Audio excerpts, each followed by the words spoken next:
they even went home and dared to start cleaning up the room, they'd face resistance within the family that was just a manifestation of the 50,000 times they'd been discouraged in the past, but also a move that would upset the insanity that characterized the pattern of familial interactions. And so actually, if they even made a move to clean up their room, what they were doing simultaneously was confronting the dragon in the family that had made every single person in that household insane for like 5 generations, right? So it looks simple. It's not bloody simple. And so in a situation like that, you cut it down so that maybe the first thing they do is clean up, like maybe they look inside one drawer and see the mess that's there and just look at it for a minute and think about how they might reorganize it if they were going to.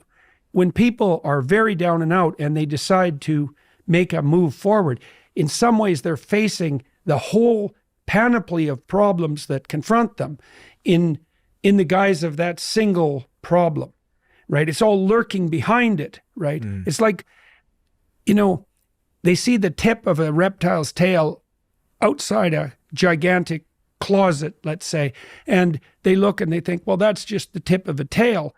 What harm can it do me? But it's connected to the whole damn beast. And the advantage to that is that if you make that first step forward, you're actually advancing in the face of all that opposition.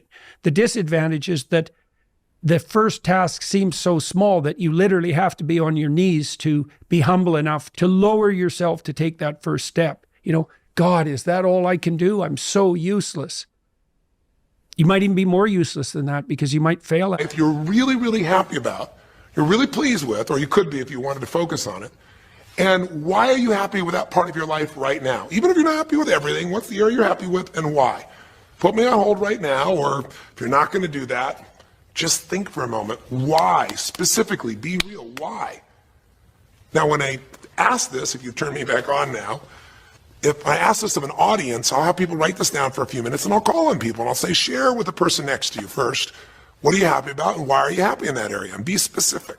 And after they share, I'll have people stand up, I'll call on a variety of people and I say, ma'am, tell me, what are you happy about? And she'll say, well, honestly, I'm really happy with my body. She goes, I never thought I'd say that, but I used to be so unhappy with it. And I did some things, I pushed myself through, and now I exercise regularly, and I'm not perfect, but I feel fit, I feel strong, I feel energetic, and that's really, it just feels good to me.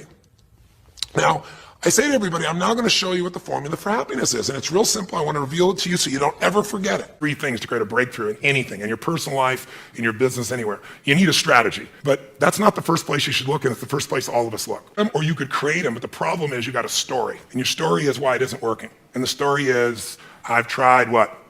Everything. There's always a story. And what I tell people is, if you can just divorce the story of your limitation and marry the truth of your unlimited capacity, then the whole game changes.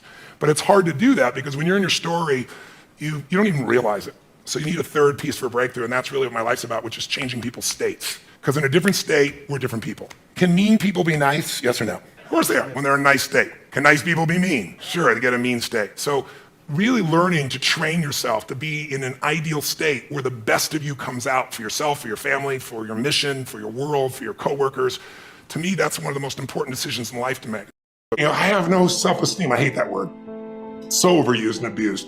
I don't have any self-esteem because when I was growing up, my parents said these terrible things and those terrible things. And I said, isn't it convenient you only remembered those things? I can tell you your whole life you're a piece of crap, but you can say, screw you, read between the lines and make your life work.